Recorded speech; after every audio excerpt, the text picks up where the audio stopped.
Today on Addicted to Gear, we're going to be taking a close look at a cool guitar kit from the Fretwire. So if you're a guitar builder, stay tuned.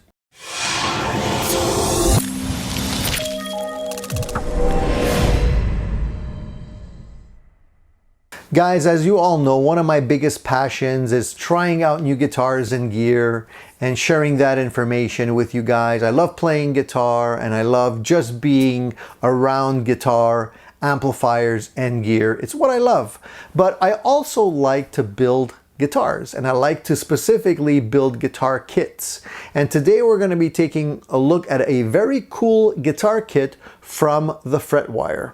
So let's start off by opening this box, and I'm going to show you exactly what a typical guitar kit normally comes with. And I say typical because they're not all exactly the same. They're similar, but some kits include things that other kits do not. So let's open the box and have a look. So in this guitar kit, we have everything that we need to be able to build this guitar. I'm going to show you all of the components individually and show you what you can expect to get in kits like this. Alright, so we're going to start off by looking at the body that you get with this particular kit. As you can see, this kit is a Gibson Les Paul style body with a couple of differences, and we'll talk about that in a couple of seconds. So when you get a guitar kit like this, you can expect the body to be sanded to a certain grit, but not necessarily 100% ready to accept paint. There may be some work that you need to do here, and that is very, very common. Now, different grades of guitar kits will give you different options in terms of woods and finishing. So we'll talk about that a little bit so you can better understand what I mean. Now, this particular kit is not a high-end kit in terms of cost. It's relatively affordable. It's a very well, nicely made kit. I can tell that the routing is done very nicely. The holes don't have any kind of chip out or anything like that. And all of the binding is nicely done.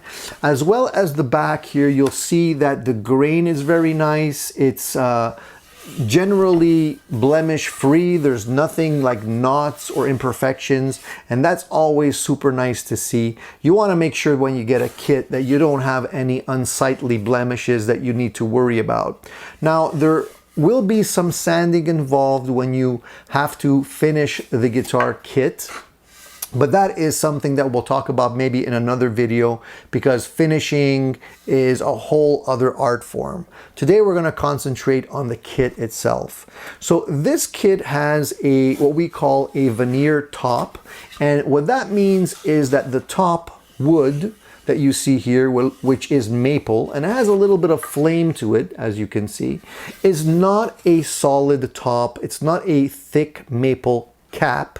It's actually a very thin, paper-thin veneer. So what they do is they actually take a very thin veneer, glue it onto the top, and give you the impression of having a high-end piece of wood there. Now, the rest of the body may be a combination of different types of woods.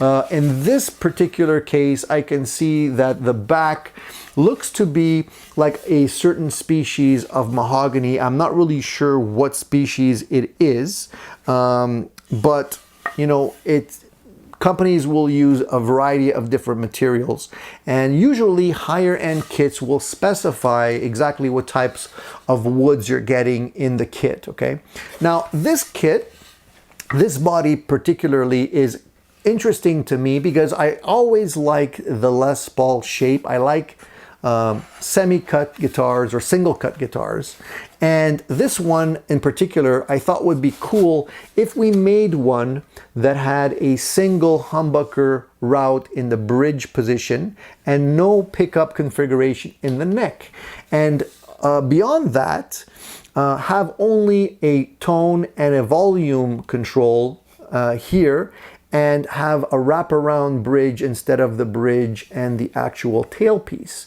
So slightly different than what you would normally see on a typical Les Paul.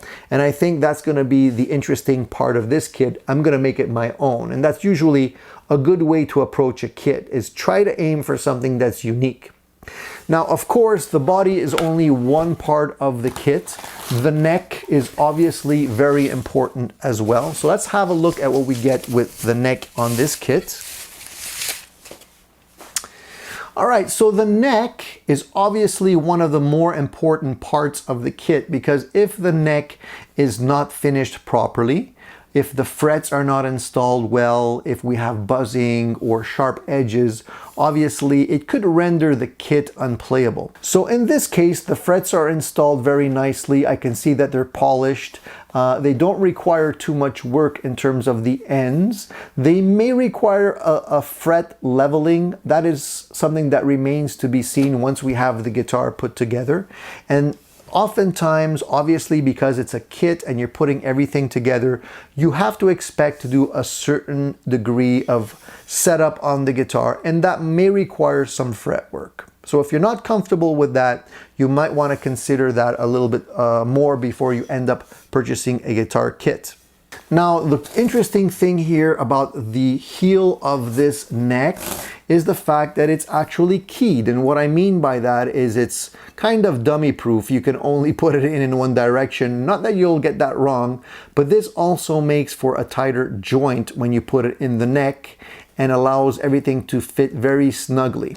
So let's put the neck just temporarily into the body and see how well it actually fits in there. You can actually see that it has a very nice fit, and that's super important when you're trying to get a kit. You want to make sure that the kit is well machined, well CNC machined, because that's usually how they do it, and there's no unsightly gaps at the neck joint, specifically the neck joint. So you can see how, you know, that neck joint is very, very nicely made and very nicely aligned with the body. There's no real gaps or anything like that, which is what I like to see. Because at the end of the day, the neck has to be at the right angle for when you put in your bridge, so that the bridge is not sitting too high, or you don't get fret buzzing when the bridge can't go any lower and maybe the neck angle is not right. So that is something very important to see. Of course, the neck and the profile of the neck is something that you want to make sure you're comfortable with. And sometimes on the websites for these companies, you don't always get all of the information. Sometimes the information is a little bit sparse. So do a little digging, ask a few questions before you buy the kit, just to make sure you're getting what you want. If you want a thicker, beefier neck, and the neck is very slim, you might want to at least find that out before you place an order. Now, in this particular case, this neck is not very chunky. It's actually very comfortable. I would say a C-shaped neck, maybe a little bit thinner than, let's say, a 50s Gibson Les Paul, but very, very comfortable. And I think it's going to make a really nice guitar. Now, the next thing that we want to look at once we have a good idea of how the neck will fit and what we're going to do with the headstock design is the hardware. The hardware that comes with these kits often comes in a bag, and I'll show you that in a second. And to be honest with you, if you're looking at building a high-end guitar kit, you may overlook some of the actual hardware that comes with the kit, because oftentimes they're budget parts. So they spend most of their money on the actual kit. They'll give you parts that will work and will do the job. But if you're looking at building a guitar that you intend on using for a long period of time, and it's not just a kick around guitar, you may find it's worthwhile to invest in better hardware. So let's take a look at the hardware that comes with this particular kit. So typically what you will see, or what you will get, is a bag similar to this, and all of the hardware is in here. And so you'll see, if you pull out all of the hardware, you have everything that you need, including the covers for the routing in the guitar. They'll often include strings, at least to get you started, the jack plate and wiring that you might need to actually wire up the hardware. And they'll often throw in things like an extra jack cable if you need that. You will obviously have things like this, which include all of the screws that you would need, the washers, the ferrules, the posts that go into the bridge, as well as the pots. These are mini pots that you get with this particular kit. You'll also get the cover for the truss rod. You'll get the capacitors that you have to put in there when you're actually doing the wiring and whatnot. You'll get the knobs that come with, you know, the actual the pots. And of course, the most important thing in the kit, if you ask me, is the tuners. The tuners are super important. In this particular case, these are kind of budget tuners, nothing too crazy to write home about. As I mentioned, if you want to get something more high-end, then definitely invest in that. Other than the tuners, obviously one of the more important aspects of the kit is the actual pickup that you're going to be using. Now, I don't have much information on what type of pickup this is, so I'm assuming it's going to be a pretty generic type pickup. That's not to say that the pickups don't necessarily sound good. You can definitely try the stock pickup in the guitar first to see if you like it, and you might actually enjoy the sound that it gives you. But if you don't like it, then you have to kind of change that out and buy something else, which will cost you some additional money, but it's well worth it if the guitar turns out good. Now, one of the things that you're going to also see is that the plastic ring for the pickup is cream colored, which is not a bad thing to be. But if you are building a guitar and you want to choose a specific color that doesn't blend well with the cream colored rings, you will have to buy additional rings, maybe in black or white or whatever color you need them to be. So keep that in mind. There is some additional cost related to building kits that are not, you know, you won't necessarily have everything that you're looking for in a kit per se, depending on how picky you are or what kind of specifications you want to use on your guitar. Of course, the bridge is super important. You want to make sure that your strings move freely and don't have any binding issues. This is a wraparound style bridge, very typical to what you would see on a Les Paul Junior type guitar. I can see that it's, you know, well made. It's not necessarily high end or anything like that. You can definitely get higher end bridges, but I don't see why this shouldn't do the job. Before spending money on additional hardware, it's always best to try the hardware that comes with the kit first, see how it works, and then you can decide whether or not you need to upgrade from there. That can save you a bunch of money at the end of the build. So you may have noticed earlier when I showed you the neck that this particular neck did not have the actual nut installed in it. So that means that the nut was loose inside the packaging and you would have to install it yourself. I don't mind that because I usually don't use plastic nuts, and the kit does come with a plastic nut. I prefer to use graphite or bone, something a little bit higher end, so I probably will not install this. If it was glued in, then you would have to take that out yourself, which gives you additional work. So I like the fact that they didn't glue it in yet. Now, one of the other aspects of the kit that I want to point out, which could be a positive for a lot of people and maybe a negative for some others, is the fact that they do drill all of the little holes required to attach the tuning keys here. So you have the big holes as well as the holes for the screws. You have the holes for the screws in the truss rod cover here, as well as the strap locks front and back, and the ring cover. Okay, so the ring for the pickup here. Now that is good for people that don't have tools, they don't have you know, what they need to actually do a decent job of making the holes for themselves.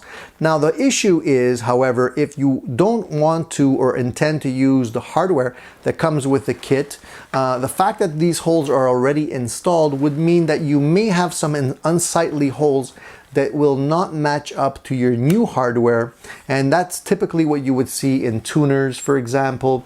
Not so much in the pickup ring, but you know, specifically the tuners and maybe the truss rod cover. So be prepared to deal with that. You may have to fill in some holes, and it's a better idea to do that before you actually do the painting and the finishing, so they're less obvious. So one tip I can offer you if you're building a kit for the first time is that if you're building a kit that has a laminated veneer top like this one is, you have to be very, very careful when you're doing any kind of preparatory sanding of the top, because you can easily sand through the actual top finish. And if you do that and you intend to clear coat it or show the grain, then it's going to be very unsightly and very difficult to fix, and you might end up having to spray the body a solid color. Now, if you haven't done this before, just go very, very slowly with the sanding. Don't overdo it, and you should be okay.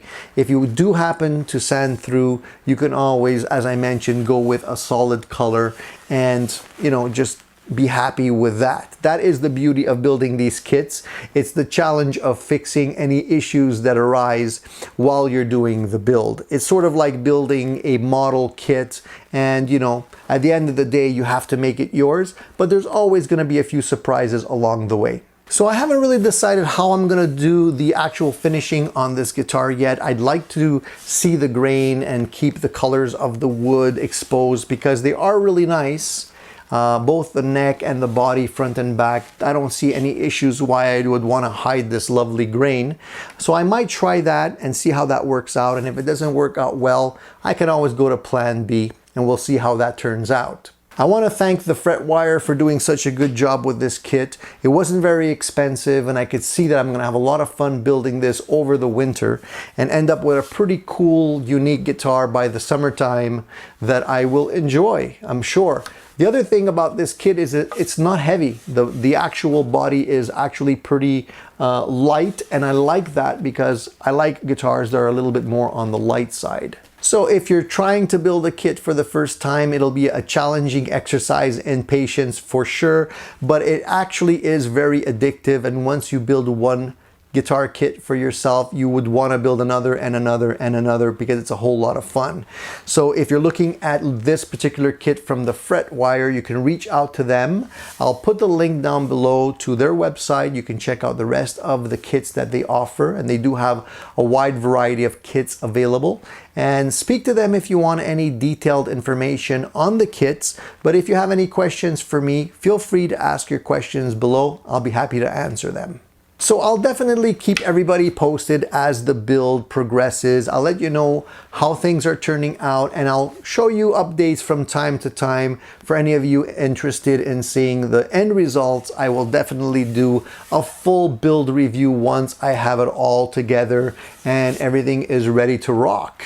So that's it for another episode of Addicted to Gear. Thank you guys for tuning in. Please subscribe and stay tuned because there'll be more great videos coming your way.